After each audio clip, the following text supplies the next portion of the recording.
নমস্কার বন্ধুরা, মিতালির রান্নাঘরের একটা নতুন রেসিপি শেয়ার করতে এসেছি, ডিম ভাপা। বন্ধুরা, আমি এখানে প্রথমে 3টে বাটি নিয়েছি।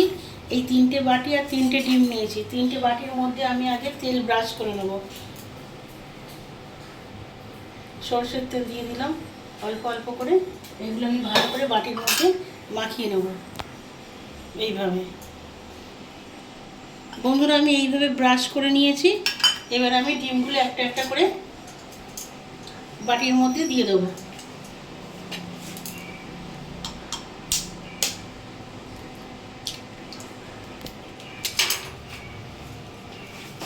এবার আমি এর মধ্যে আগে থেকে কুচিয়ে রেখেছি একটা ছোট পেঁয়াজ দিয়ে দিলাম 3টে বাটির মধ্যে।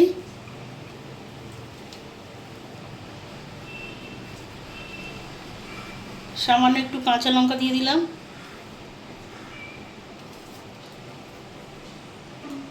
আর টমেটো কুচি রেখেছি সেটাও একটু একটু করে দিয়ে দিলাম।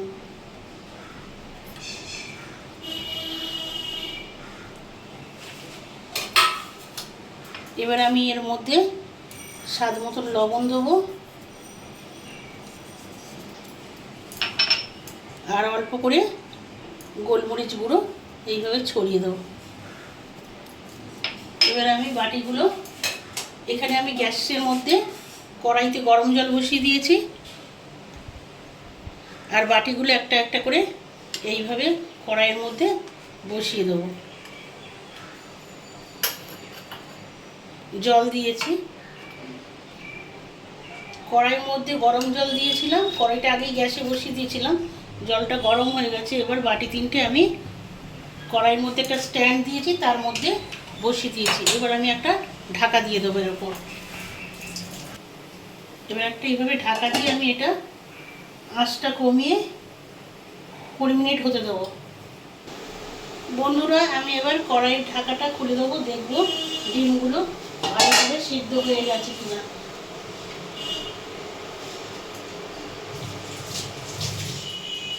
আমি এইভাবে একটা চামচের পিছন দিয়ে দেখবো, হ্যাঁ, ডিমগুলো সেদ্ধ হয়ে গেছে। এবার আমি গ্যাসটা বন্ধ করে দেবো, বাটিটা ঠান্ডা হওয়া অবধি অপেক্ষা করব। বন্ধুরা, এবার আমি চামচের সাহায্যে বাটি থেকে ডিমগুলোকে তুলে নিচ্ছি। এইভাবে তুলে নিলাম। ডিমগুলো খুব সহজেই উঠে যাচ্ছে।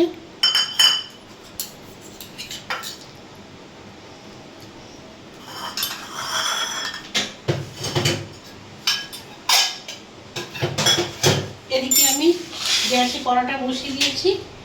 কড়ার মধ্যে আমি পরিমাণ মতন সরষের তেল দিয়ে দিলাম।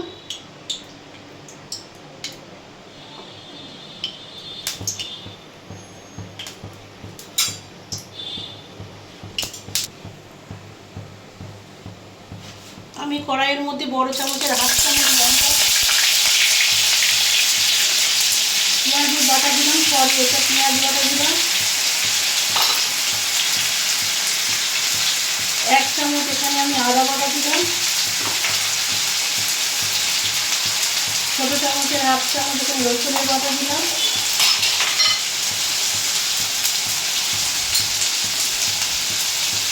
ছোটো চামচের 1 চামচ আমি এখানে লঙ্কার গুঁড়ো দিয়ে দিলাম। আপনারা লঙ্কা যে যেমন ঝাল খান তেমন দেবেন। ছোটো চামচের 1/2 চামচ জিরে গুঁড়ো দিলাম। আর ছোটো চামচের 1/2 চামচ এখানে আমি হলুদের গুঁড়ো দিলাম। স্বাদ মতন লবণ দিয়ে দিলাম। আর আমি এখানে আগে থেকে আধখানা টমেটো কেটে রেখেছিলাম, সেটাও দিয়ে দিলাম। এবার আমি সব মশলাগুলো একসাথে এইভাবে কষিয়ে নেব।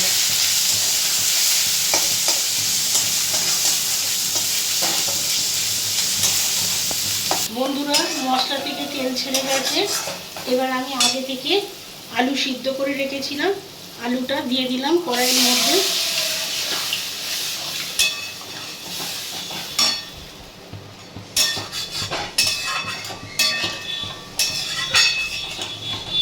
আমি এটা একটু মাখা মাখা করব, তাই বেশি জল দেবো না। বন্ধুরা, তরকারির ঝোলটা ফুটে উঠেছে। এবার আমি আগে থেকে ডিমগুলো দিয়ে দেবো ভাপিয়ে রাখা।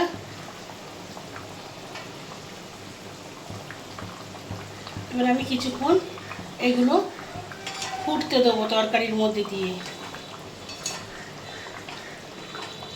যাতে এর মধ্যে ভালো করে মশলাটা ঢুকে যায়। খুব সহজ রান্না, বাড়িতে করে খাবেন আর কমেন্টে আমাকে অবশ্যই জানাবেন আপনাদের কেমন লাগলো।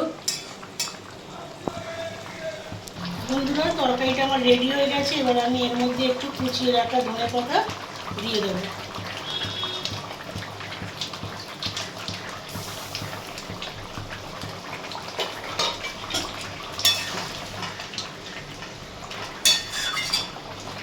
এবার আমি গ্যাসটা বন্ধ করে দেবো।